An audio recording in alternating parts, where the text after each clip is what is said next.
Hi, ഞാൻ doctor mini Richard. ഇന്നത്തെ വീഡിയോയിൽ ഞാൻ ഡിസ്കസ് ചെയ്യാൻ ആഗ്രഹിക്കുന്നത് ത്വക്ക് രോഗങ്ങളെക്കുറിച്ചാണ്. Skin diseases. പലപ്പോഴും ഒരുപാട് പേരെ വല്ലാതെ ബുദ്ധിമുട്ടിക്കുന്ന ഒന്നാണ് സ്കിൻ ഡിസീസസ്. അതിൻ്റെ പ്രധാന കാരണം അതിങ്ങനെ നീണ്ടു നിൽക്കും എന്നുള്ളത് തന്നെയാണ്. അപ്പോൾ സ്കിന്നിൽ വരാൻ സാധ്യതയുള്ള രോഗങ്ങൾ എന്തൊക്കെയാണെന്ന് ചോദിച്ചു കഴിഞ്ഞാൽ ഏറ്റവും അധികം നമ്മൾ കാണുന്നത് ആക്നെ, പിമ്പിൾസ്, മുഖക്കുരു. കൗമാരക്കാരിലാണ് കൂടുതൽ ഹോർമോണൽ ഇംബാലൻസ് കൊണ്ടൊക്കെ വരുന്ന മുഖക്കുരു. അതുപോലെ തന്നെ ഡ്രൈനെസ് ഓഫ് ദ സ്കിൻ, നമ്മുടെ സ്കിന്ന് വളരെ ഡ്രൈ ആയി പോകുന്ന അവസ്ഥ. പീലിംഗ് ഓഫ് ദ സ്കിന്ന്, ചിലപ്പോൾ ഈ മീനിൻ്റെയൊക്കെ ചെതുമ്പൽ വിട്ടു പോകുന്നത് പോലെ സ്കിന്നിങ്ങനെ പറഞ്ഞു പോകുന്ന ഒരവസ്ഥ. ത്വക്കിനുണ്ടാകുന്ന നീർക്കെട്ട്, പാടുകൾ, പിഗ്മെൻറ്റേഷൻ, പിന്നെ എക്സിമ, ഡെർമറ്റൈറ്റിസ്, ഇങ്ങനെ ചൊറിഞ്ഞു പൊട്ടി വെള്ളം പസ്സുമൊക്കെ വരുന്ന ഒരവസ്ഥ. ചിലരിലാവട്ടെ ഈ പിമ്പിൾസ് മാതിരി, അതായത് ഇടയ്ക്കിടയ്ക്ക് ഇങ്ങനെ ചൊറിഞ്ഞ് ഓരോ സ്ഥലത്തൊക്കെ ചൊറിഞ്ഞ് അവിടെ ഇങ്ങനെ ഒരു കറുത്ത സ്പോട്ട് പോലെ വരും, കൊതുക് കടിച്ചാലുണ്ടാവുന്ന സ്പോട്ട് പോലെ. പിന്നെ അതിങ്ങനെ നീണ്ടു നിൽക്കും. പിന്നെ ഏറ്റവും കൂടുതൽ ബുദ്ധിമുട്ടിക്കുന്ന ഒന്നാണ് ഫംഗൽ ഇൻഫെക്ഷൻ. ചിലരിലാണെങ്കിൽ കണ്ടുവരുന്നത് ഇങ്ങനെ അരികു മുഴുവനും വട്ടത്തിൽ നല്ല ചുമന്നിരിക്കും. അതിങ്ങനെ പരന്ന് കുറച്ച് നാൾ കഴിയുമ്പോൾ അതിങ്ങനെ കറുത്ത് നടുവിൽ സ്കിന്നൊക്കെയാണ് കുറച്ച് വൈറ്റിഷ് ആയിട്ട് നിൽക്കും. ബാക്കി ചുറ്റിലും റെഡായിട്ടുള്ള പാച്ചസ്, അതിങ്ങനെ വട്ടം വെച്ച് പിന്നെ എല്ലാം കൂടെ കൂടി ചേർന്ന് വല്ലാതെ വികൃതമായി ചൊറിച്ചിലോട് കൂടിയൊരു അവസ്ഥ. ഇതൊക്കെയാണ് സാധാരണ സ്കിന്നിൽ കണ്ടുവരുന്ന അവസ്ഥ. ത്വക്കിനെ കുറിച്ച് അറിയണമെന്നുണ്ടെങ്കിൽ നമ്മൾ ആദ്യം മനസ്സിലാക്കേണ്ടത് നമ്മുടെ ശരീരത്തിലെ ഏറ്റവും വലിയ അവയവമാണ് ത്വക്ക്. ഇപ്പോൾ ഹാർട്ട്, ലങ്സ് എന്നൊക്കെ പറയണത് പോലെ തന്നെ ത്വക്കും ഒരു അവയവം തന്നെയാണ്. അപ്പോൾ ഒരു അവയവത്തിനുണ്ടാകുന്ന ആരോഗ്യം എങ്ങനെയാണോ അതുപോലെ തന്നെ ത്വക്കിനെയും ആരോഗ്യപ്രദമായിട്ട് നിലനിർത്തേണ്ടത് അത്യാവശ്യമാണ്. പക്ഷേ ആയുർവേദം പറയുന്നത് ത്വക്കെന്ന് പറയുന്നത് പിത്തവുമായിട്ട് ബന്ധപ്പെട്ടിരിക്കുന്നു എന്നുള്ളതാണ്. ഞാൻ മുൻപത്തെ വീഡിയോകളിലൊക്കെ പറഞ്ഞിട്ടുണ്ട്, ആയുർവേദം വാദം, പിത്തം, കഫം എന്നത്ര ദോഷങ്ങളെ അടിസ്ഥാനപ്പെടുത്തിയുള്ളതാണ്. അപ്പോൾ അതിൽ രണ്ടാമത്തെ ദോഷമായ പിത്തമാണ് ശരിക്കും പറഞ്ഞു കഴിഞ്ഞാൽ ത്വക്കിൻ്റെ ആരോഗ്യവുമായിട്ട് ബന്ധപ്പെട്ടിരിക്കുന്നത്. ഇനി അതുമാത്രമല്ല, ഇതിൻ്റെ അടിസ്ഥാനം ഇരിക്കുന്നത് സത്യം പറഞ്ഞു കഴിഞ്ഞാൽ കരളിലാണ്, ലിവർ. അതെന്തുകൊണ്ടാണെന്ന് വെച്ച് കഴിഞ്ഞാൽ പിത്തത്തിൻ്റെ സ്ഥാനം ലിവറാണ്. അപ്പോൾ ശരിക്കും നമ്മുടെ ലിവർ എന്ന് പറയുന്നത് നമ്മുടെ ശരീരത്തിൽ ഡീടോക്സിഫിക്കേഷൻ നടത്തുന്ന ഒരു അവയവമാണ്. എന്തെല്ലാം ടോക്സിക് മാലിന്യങ്ങളുണ്ടോ അതെല്ലാം പുറന്തള്ളുന്നത് ലിവറാണ്. അപ്പോൾ ഈ ലിവറിൻ്റെ ആരോഗ്യത്തെ ആശ്രയിച്ച് ത്വക്കിൻ്റെ ആരോഗ്യം വരും എന്നുള്ളത് കൊണ്ട് ഞാൻ ഇന്നത്തെ വീഡിയോയിൽ പറയുന്നത് നമ്മളിപ്പോൾ ഉണ്ടാകുന്ന ആക്നയുടെ മരുന്നോ അല്ലെങ്കിൽ ഡെർമറ്റൈറ്റിസിന് ഉണ്ടാകുന്ന മരുന്നോ അങ്ങനെയല്ല. ഞാൻ ഇന്നത്തെ വീഡിയോയിൽ പറയുന്നത് കരളിനെ നമ്മൾ എങ്ങനെ ആരോഗ്യപ്രദമായി നിലനിർത്തുന്നോ അത്രയും ആരോഗ്യം നമ്മുടെ ത്വക്കിനുണ്ടാവും. ചില പേഷ്യൻസൊക്കെ വരുമ്പോൾ ഈ കണ്ണിൻ്റെ രണ്ട് സൈഡിലും, നമ്മുടെ നെറ്റിയുടെ രണ്ട് സൈഡിലും ഇങ്ങനെ കറുത്ത പിഗ്മെൻറ്റേഷൻ, അത് നെറ്റിയിലേക്കും വ്യാപിച്ചു വരാറുണ്ട്. അതിന് എന്തെങ്കിലും ക്രീമോ ഓയിൻമെൻറ്റോ ഒക്കെ പരട്ടും, അല്ലെങ്കിൽ എന്തെങ്കിലും എണ്ണയൊക്കെ പരട്ടും. കുറച്ച് നാളത്തേക്ക് ഒരു ചെറുതായിട്ട് അതൊന്നും മങ്ങും, പിന്നെയും കൂടുതൽ വരും. അതുപോലെ തന്നെ ഇച്ചിങ്, ശരീരത്തിലാകെപ്പാടെ. അതിപ്പോൾ ലിവർ ഡിസീസ് വന്നു കഴിഞ്ഞാൽ നമുക്ക് ജോണ്ടീസൊക്കെ വരികയാണെങ്കിൽ ഇച്ചിങ് ഉണ്ടാവാറുണ്ട്. അതല്ലാതെ അലർജിക് ആയിട്ടുള്ള ഇച്ചിങ്ങും ഉണ്ട്. അലർജി ആയിട്ടുള്ള ഇച്ചിങ്ങിനെ കുറിച്ച് ബന്ധപ്പെടുത്തിയിട്ടല്ലേ ഞാൻ ഇന്ന് സംസാരിക്കുന്നത്. ശരിക്കും നമ്മുടെ കരളുമായിട്ട് റിലേറ്റ് ചെയ്ത് വരുന്ന ത്വക്ക് രോഗങ്ങളെക്കുറിച്ചാണ്. അതിൽ ഏറ്റവും കൂടുതൽ കാണുന്നത് ഈ ഫംഗൽ ഇൻഫെക്ഷൻ തന്നെയാണ്. കാരണം എൻ്റെ ക്ലിനിക്കൽ പ്രാക്ടീസിൽ എനിക്ക് ഏറ്റവും കൂടുതൽ പല സ്ഥലങ്ങളിലും പല ഡോക്ടർമാരെയും സമീപിച്ചിട്ടും മാറാതെ പല പ്രാവശ്യം മരുന്ന് കഴിക്കും. ഒരു പ്രാവശ്യം മരുന്ന് കഴിക്കും, അതങ്ങ് കുറയും. പിന്നെ വീണ്ടും കുറച്ച് നാൾ കഴിയുമ്പോൾ പിന്നെ അത് വീണ്ടും വരും. അപ്പോൾ അങ്ങനെയുള്ള കേസസ് വന്നപ്പോഴാണ് ഇത് ലിവറുമായിട്ടുള്ള ഇതിൻ്റെ ബന്ധത്തെക്കുറിച്ച് കൂടുതൽ ശ്രദ്ധിക്കാൻ ഇടവന്നത്. പഠിക്കുന്ന കാലത്ത് ലിവറും ത്വക്കും തമ്മിൽ ബന്ധമുണ്ടെന്നും അതിന് മരുന്ന് കൊടുത്തു കഴിഞ്ഞാൽ ത്വക്കിൽ മാറ്റങ്ങൾ വരുമെന്നൊക്കെ പഠിച്ചിട്ടുണ്ടെങ്കിലും പ്രാക്ടിക്കൽ എക്സ്പീരിയൻസിൽ ഞാൻ ഒരുപാട് പ്രാവശ്യം അത് കണ്ടു. അതുകൊണ്ടാണ് ഞാൻ ഈ വീഡിയോയിൽ അത് എല്ലാവരുമായിട്ട് ഷെയർ ചെയ്യണമെന്ന് വിചാരിച്ചത്. ശരിക്കും ആയുർവേദം പറയുന്നത് ദർശന സ്പർശന പ്രശ്നൈഹി പരീക്ഷേദച്ച രോഗിണം എന്നാണ്. അതായത് ഒരു രോഗിയെ നമ്മൾ കണ്ടറിയണം, അവരുടെ സ്പർശിച്ചറിയണം, അവരോട് ചോദിച്ചറിയണം എന്താണ് കാരണം എന്നുള്ളത്. അപ്പോൾ പ്രത്യേകിച്ച് ത്വക്ക് രോഗത്തിൽ അങ്ങനെയാണ്. ഈ ത്വക്കിനെ ആരോഗ്യപ്രദമായി നിലനിർത്താനായിട്ട് നമുക്ക് ചെയ്യാൻ പറ്റുന്ന ഒരു കാര്യം നല്ലതുപോലെ വെള്ളം കുടിക്കുക എന്നുള്ളതാണ്. കാരണം പലപ്പോഴും ഡീഹൈഡ്രേഷൻ ത്വക്ക് രോഗങ്ങൾക്ക്, ത്വക്കിൻ്റെ ആരോഗ്യത്തെ, ത്വക്കിൻ്റെ ഒരു മങ്ങൽ കുറയ്ക്കുന്ന, അതായത് ത്വക്കിൻ്റെ ഗ്ലോ കുറയ്ക്കുന്ന, ത്വക്കിൻ്റെ മങ്ങൽ ഏൽപ്പിക്കുന്ന ഒരു അവസ്ഥ ഈ വെള്ളം കുടിക്കുന്നത് കുറവായതുകൊണ്ട് ഉണ്ടാവാറുണ്ട്. അപ്പോൾ അതുകൊണ്ട് നമ്മൾ എപ്പോഴും ശ്രദ്ധിക്കുക, ആവശ്യത്തിന് വെള്ളം കുടിക്കണം. അത് ഡീടോക്സിഫിക്കേഷനെയും സഹായിക്കും.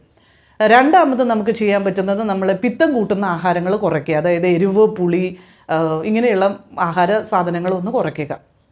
ചില ആളുകളിൽ ഡ്രൈനെസ് വല്ലാതെ വരുന്നത് ഈ വാദം കൂട്ടുന്നത് കൊണ്ടും ഉണ്ട് കേട്ടോ.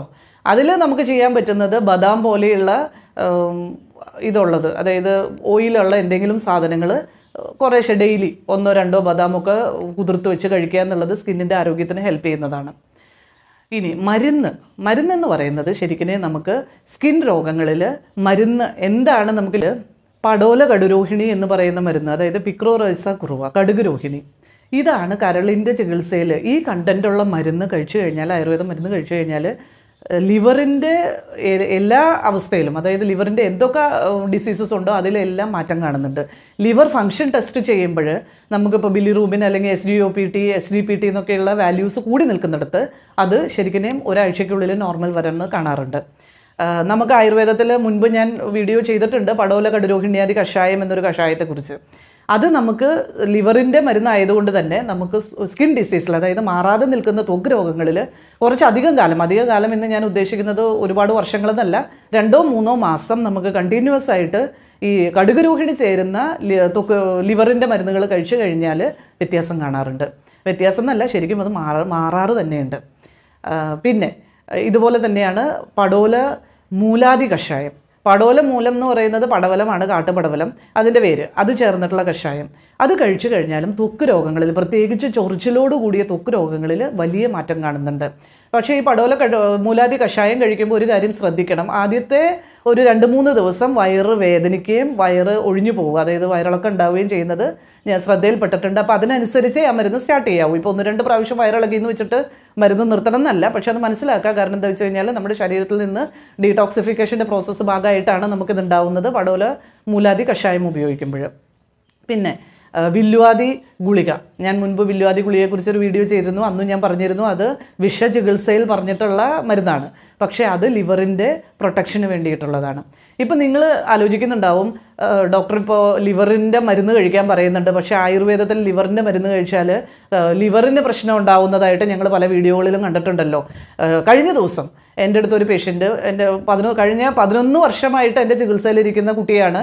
സെറിബ്രൽ പാൾസിയാണ് ആ കൊച്ചിൻ്റെ രോഗം. അതുകൊണ്ട് തന്നെ ആ കുട്ടിക്ക് കണ്ടിന്യൂസ് ആയിട്ട് ആയുർവേദ മരുന്ന് 11 വർഷമായിട്ട് നിർത്താതെ കൊടുത്തുകൊണ്ടിരിക്കുകയാണ്.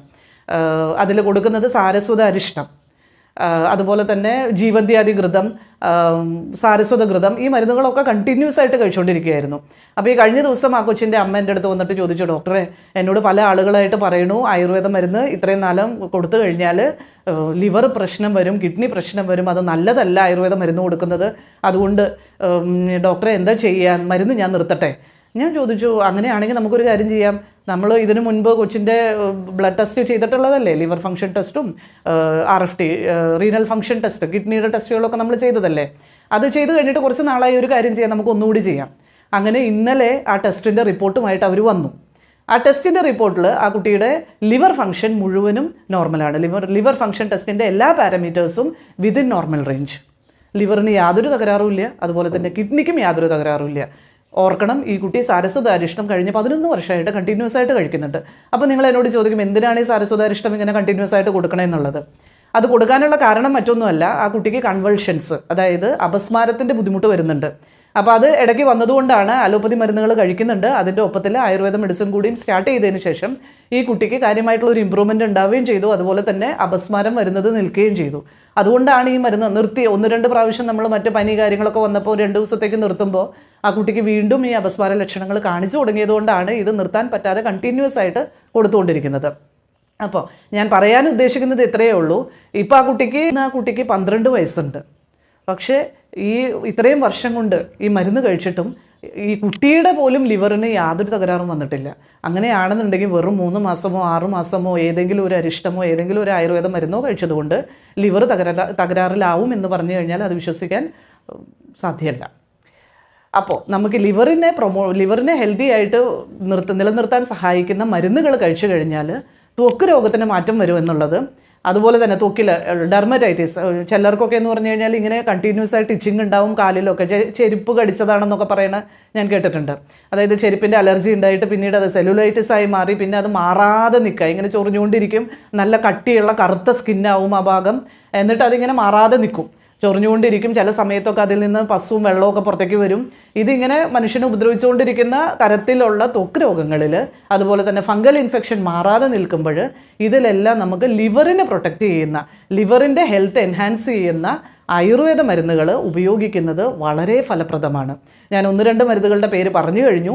ഇനിയും ഒരുപാട് മരുന്നുകൾ ആയുർവേദത്തിലുണ്ട്. ഇപ്പോൾ പല മരുന്നുകളും മാർക്കറ്റിൽ അവൈലബിളുമാണ്. കോട്ടക്കലായാലും കോട്ടക്കൽ ആയുർവേദശാല ആയാലും മറ്റ് മരുന്ന് കമ്പനികൾ, ഒരുപാട് മരുന്ന് കമ്പനികളിൽ ത്വക്ക് രോഗത്തിനുള്ള മരുന്നല്ല, ലിവറിന് വേണ്ടിയുള്ള മരുന്നുകൾ ഇറക്കുന്നുണ്ട്. ഈ ലിവറിൻ്റെ മരുന്നുകൾ നമുക്ക് ത്വക്ക് രോഗത്തിൽ ഉപയോഗിച്ച് കഴിഞ്ഞാൽ ഒരുപാട് മാറ്റം വരും. സ്കിന്നിന് നല്ല ഗ്ലോ ഉണ്ടാവും, പിമ്പിൾസ് ആക്നെ വരുന്നത് കുറയും. അതുപോലെ തന്നെ പിത്തത്തിൻ്റെ മരുന്നായാലും ഇത് പിമ്പിൾ, അതായത് പിത്തം കൂടിയുള്ള അവസ്ഥയിൽ മാറ്റം വരും. പക്ഷേ ഇങ്ങനെയുള്ള ഡെർമറ്റൈറ്റിസ് പോലെയുള്ള അവസ്ഥയിൽ ഏറ്റവും കൂടുതൽ ഹെൽപ്ഫുള്ളായിട്ടുള്ളത് ലിവറിനെ പ്രൊട്ടക്റ്റ് ചെയ്യുന്ന മരുന്നുകളാണ്. Thank U.